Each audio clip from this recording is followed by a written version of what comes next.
자, 여러분. 지금부터 여러분의 머릿속에 박혀있는 상식을 완전히 가루로 만들어버릴 기막힌 광경 하나를 보여드리겠습니다. 눈을 감고 한번 상상해보세요. 뉴욕의 엠파이어 스테이트 빌딩이나 롯데월드타워 같은 거대한 빌딩을 옆으로 눕혀놓은 것보다 더 크고 묵직한 쇳덩어리가 시퍼런 바다 위에 둥둥 떠 있습니다. 그런데 말입니다. 그냥 떠 있는 게 아닙니다. 그 시커먼 몸체 안에서는 서울시 전체를 한꺼번에 먹여 살리고도 남을 엄청난 에너지가 24시간 내내 뿜어져 나옵니다. 보통 원자력 발전소라고 하면 어떻습니까? 깊은 산골이나 해안가 단단한 땅 위에 수십 미터짜리 철갑 콘크리트 벽을 치고 짓는 게 상식 중의 상식이죠. 그래야 안전하다고 믿으니까요. 그런데 지금 전 세계가 이 상식을 싸대기 갈기듯 뒤엎고 원전을 바다에 띄우겠다고 미친 듯이 달려들고 있습니다. 더 충격적인 사실은요. 이렇게 띄운 원전이 땅 위에 있는 원전보다 지진에는 수십 배, 아니 수백 배 더 안전하다는 겁니다. 이게 말이 되나 싶으시죠? 그런데 더 기가 막힌 건 속도입니다. 남들이 적당한 땅 파고 주민들 설득하느라 10년, 15년 세월 다 보내고 있을 때 우리 대한민국 조선소에서는 단 2년이면 이 거대한 괴물을 뚝딱 만들어냅니다. 2년이라니 이건 거의 마법 수준 아닙니까? 상황이 이렇다 보니 빌 게이츠가 세운 테라파워, 덴마크의 혁신기업 시보그 같은 세계 최고의 천재들이 왜 보따리 싸들고 한국으로 줄을 서서 찾아올까요? 러시아는 전쟁 제재로 시장에서 퇴출당했고 중국은 안보 문제로 전 세계가 기겁하며 문을 걸어 잠갔습니다. 그 사이 삼성중공업, HD현대, 한화오션이라는 우리 조선 3사가 이 수십조 원짜리 황금 시장을 통째로 털어먹고 있습니다. 안녕하세요. 돈 되는 지식의 실체를 끝까지 추적하는 셜록머니입니다. 오늘 이 영상 하나만 끝까지 보시면요. 왜 해상 원전이 여러분의 미래 자산과 연결되는지, 그리고 왜 대한민국이 이 거대한 판의 유일한 주인공인지 완벽하게 이해하시게 될 겁니다. 자, 이제부터가 진짜 본 게임입니다. 눈 크게 뜨고 집중해주세요. 본론으로 들어가서 왜 전 세계는 멀쩡한 땅을 놔두고 그 위험해 보이는 바다로 원전을 가져가려는 걸까요? 답은 아주 처절합니다. 한마디로 이제 땅에는 지을 데가 없거든요. 원전, 탄소 중립 시대에 꼭 필요하죠. 하지만 여러분, 솔직하게 가슴에 손을 얹고 말해봅시다. 만약 우리 집 바로 옆에 원전 들어온다고 하면 어떠세요? 아, 우리 동네 전기 잘 들어오겠네 하면서 환영하실 건가요? 아마 열의 아홉은 머리띠 두르고 나가서 결사반대를 외치실 겁니다. 내 뒷마당에는 절대 안 돼. 바로 그 유명한 님비 현상입니다. 땅 위에 원전 하나 지으려면 부지 선정부터 주민 설득, 보상까지 거의 전쟁 수준입니다. 길면 15년도 걸려요. 15년이면 강산이 한 번 반이나 변할 시간인데 그동안 돈만 계속 들어가니 투자자들 입장에서는 미치고 팔짝 뛸 노릇이죠. 전 세계가 탄소 중립을 외치며 깨끗한 전기를 원하지만 정작 원전 지을 땅은 없는 이 지독한 딜레마를 어떻게 풀어야 할까요? 여기서 인류의 천재적인 발상의 전환이 나옵니다. 땅에 못 짓겠으면 그냥 바다에 띄우면 되잖아. 처음 이 소리를 들었을 땐 다들 미친 소리라고 했습니다. 하지만 바다는 넓고 주인도 없습니다. 주민들 반대에서 자유롭고 연안에서 조금만 떨어져도 민원 걱정이 싹 사라집니다. 소음도 진동도 바다가 다 먹어버리니까요. 거기에 냉각수 문제는 또 어떻고요? 원전은 열시키는 게 생명인데 육상 원전은 강물이나 바닷물을 억지로 끌어오느라 수조원을 쏟아붓습니다. 하지만 바다 위에 떠 있으면 사방이 무한한 공짜 냉각수입니다. 말 그대로 냉각수 지옥에서 해방되는 거죠. 무엇보다 중요한 건 시간과 돈입니다. 건설 기간이 길어지면 이자만 수천억 원이에요. 그런데 이걸 공장에서 찍어내듯 만들 수 있다면? 여기서부터 한국의 미친 능력이 발휘됩니다. 그런데 말입니다. 여기서 진짜 소름 돋는 사실이 하나 있습니다. 바다 위가 땅 위보다 지진에 훨씬 안전하다는 거 여러분은 믿겨지세요? 바다니까 파도 때문에 더 위험한 거 아냐? 라고 생각하신다면 지금부터 제 이야기를 잘 들어보세요. 2011년 후쿠시마 사고 이후 전 세계는 원전하면 지진 공포증에 시달립니다. 육상 원전은 지진을 견디려고 바닥에 수천억 원짜리 거대한 고무 받침대를 깔고 볼 베어링을 넣고 온갖 생난리를 칩니다. 면진 설계라고 하죠. 하지만 아무리 비싼 장치를 달아도 자연의 분노 앞에서는 100% 안전을 장담하기 어렵습니다. 그런데 바다 위에 원전을 띄우면요. 자연이 공짜로 세계 최고의 면진 장치를 선물해 줍니다. 여러분, 물침대 생각해 보세요. 물침대 위에 누워 있으면 누가 옆에서 미친 듯이 뛰어도 나는 평온하죠. 물이 그 진동을 다 흡수해버리기 때문입니다. 지진도 똑같습니다. 건물을 박살내는 건 주로 좌우로 흔드는 에너지인 에스파인데 이 에너지는 액체인 물을 절대로 통과하지 못합니다. 액체는 좌우 진동을 전달하지 않거든요. 초등과학 수준의 아주 명쾌한 원리죠. 즉, 땅이 갈라지고 산이 무너지는 대지진이 나도 바다 위에 둥둥 떠있는 원전은 방금 무슨 일 있었어? 하고 하품하는 수준이라는 겁니다. 지진의 가장 파괴적인 에너지로부터 자연적으로 격리되는 셈이죠. 물론 위아래로 흔드는 피파라는 놈은 물을 통해 전달될 수 있지만 우리 대한민국 조선사들은 이미 수직 진동까지 껌값으로 흡수하는 특수 계류 장치를 다 개발해놨습니다. 지진에 벌벌 떨던 시대는 이제 끝난 겁니다. 육상 원전이 수천억 원 들여 설치하는 면진 장치를 받아는 공짜로 해주고 있는 셈이니 경제성에서도 게임이 안 되죠. 자, 안전성까지 완벽하게 확보됐습니다. 그럼 이제 남은 건 누가 가장 빨리, 가장 싸게 만드느냐의 싸움입니다. 여기서 한국조선소의 초격차 레고 공법이 전 세계에 뺨을 때리기 시작합니다. 과연 얼마나 빠르길래 다들 미쳤다고 하는 걸까요? 그 비밀은 바로 우리나라 조선소의 압도적인 생산 라인과 숙련된 기술자들의 손끝에 숨어 있습니다. 여러분, 레고 조립 좋아하시죠?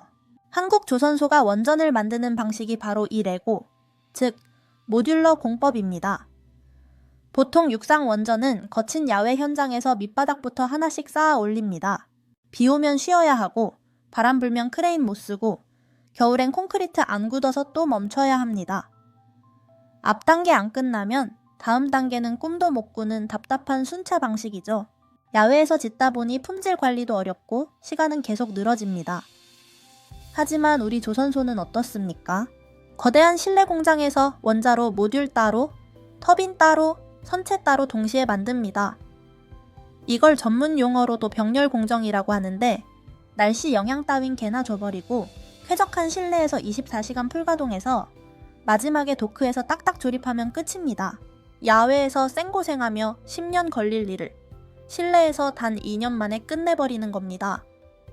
이건 단순히 빠른 게 아니라 발전 단가를 반값으로 후려치는 혁명입니다. 전기를 8년이나 빨리 팔 수 있으니 수익성이 미쳐버리는 거죠. 자본주의 사회에서 시간은 곧 돈인데 이 시간을 5분의 1로 줄였다는 건 경쟁자들을 그냥 학살하겠다는 뜻입니다. 이런 미친 속도와 정밀함을 가진 나라는 지구상의 대한민국뿐입니다. 지난 수십 년간 거대한 LNG선과 해양 플랜트를 만들며 세계에서 가장 크고 복잡한 물건을 조립해온 노하우가 여기서 폭발하는 겁니다. 서구 기업들이 설계도만 달랑 들고 한국으로 뛰어오는 이유가 바로 이거예요. 우리는 머리는 좋은데 손이 없으니 제발 너희가 만들어줘 라는 거죠. 그런데 이게 끝일까요? 어림도 없습니다. 진짜 반전은 지금부터입니다. 여러분이 가장 무서워하는 방사능 유출과 멜트다운. 이게 원천적으로 불가능한 괴물 같은 기술이 나왔거든요. 이제 원전은 공포의 대상이 아니라 축복의 대상이 될 준비를 마쳤습니다. 안전성 이야기를 조금 더 깊게 해보죠. 해상 원전에 들어가는 놈은 기존의 위험한 원자로가 아닙니다. 바로 4세대 원자로, 그 중에서도 용융겸 원자로라는 놈입니다. 후쿠시마 사고가 왜 일어났나요? 전기가 끊겨서 냉각수가 안 도는 바람에 고체 연료가 녹고 수소가 폭발했기 때문이죠. 하지만 이 4세대 원자로는 연료 자체가 처음부터 액체입니다. 소금처럼 생긴 물질에 연료가 녹아있는 형태죠. 이미 녹아있으니 더 녹아내릴 게 없다는 소리죠. 더 기가 막힌 건 사고가 나서 전기가 딱 끊기면 어떻게 되느냐는 겁니다. 액체였던 연료가 촛농처럼 스스로 식어서 순식간에 단단한 돌덩이가 되어버립니다. 방사능이 그 단단한 덩어리 안에 갇혀서 밖으로 절대로 못 나오는 구조예요. 폭발? 수소 발생? 그런 건 아예 없습니다. 애초에 터질 수가 없는 구조로 설계된 겁니다. 게다가 압력밥솥처럼 높은 압력을 견딜 필요도 없어서 장비가 훨씬 가볍고 심플합니다. 그러니 배 위에 올리기에 이보다 더 완벽할 수 없죠. 안전하지, 빠르지, 싸지. 이 정도면 전 세계 에너지 시장을 싹쓸이하는 게 당연해 보입니다. 그런데 말입니다. 여기서 정치가 개입하면 이야기가 더 흥미진진해집니다. 왜 러시아와 중국이라는 강력한 라이벌들이 스스로 무너졌을까요? 그 지정학적 비사를 공개합니다. 이 대목에서 한국의 운빨과 실력이 어떻게 만났는지 알게 되실 겁니다. 자, 이제 글로벌 정세라는 거대한 바둑판을 들여다보겠습니다. 대한민국이 어떻게 이 판에 외통수를 던졌는지 말이죠. 사실 해상 원전의 선구자는 러시아였습니다. 이미 북극해에서 운영 중인 배도 있고 기술력만 보면 꽤 앞서 있었어요. 그런데 우크라이나 전쟁 한 방에 나가 떨어졌습니다. 서방의 강력한 제재 때문에 러시아 원전을 수입하겠다는 나라는 이제 지구상에 사실상 없습니다. 기술이 있어도 팔 데가 없는 신세, 즉 고립된 섬이 된 거죠. 중국은 어떨까요? 중국도 기술은 꽤 올라왔지만 신뢰가 전혀 없습니다. 여러분, 우리 앞바다에 중국산 원전 띄워놓고 그 전기에 우리 국가 생명줄을 맡기고 싶으신가요? 중국이 언제 마음 바뀌어서 전기를 끊거나 안보를 위협할지 모른다는 공포가 전 세계에 퍼져 있습니다. 안보 문제 때문에 서방 국가들은 중국산 원전을 화웨이 장비보다 수만 배 더 무섭게 생각합니다. 자, 그럼 미국은요?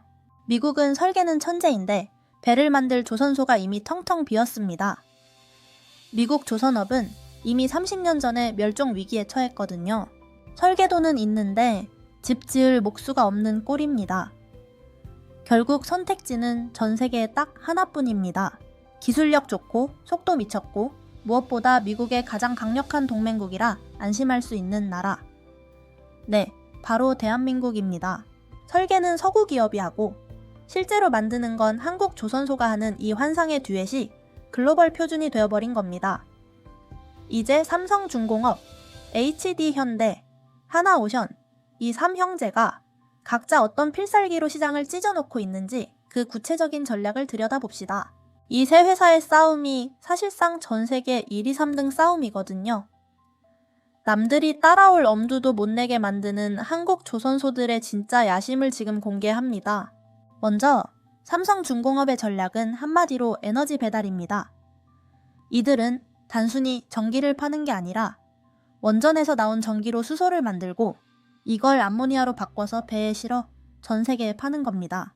전선이 필요 없는 에너지를 만들겠다는 거죠.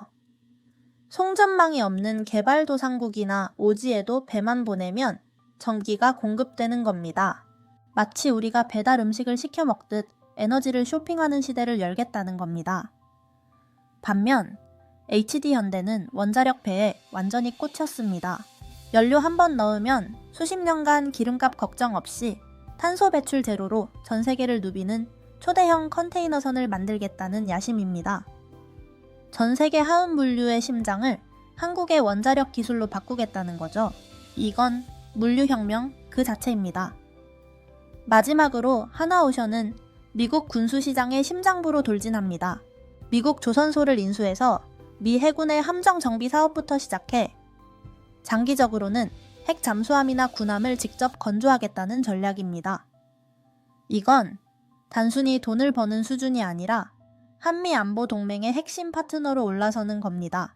삼성은 에너지 공급, 현대는 친환경 물류, 한화는 안보.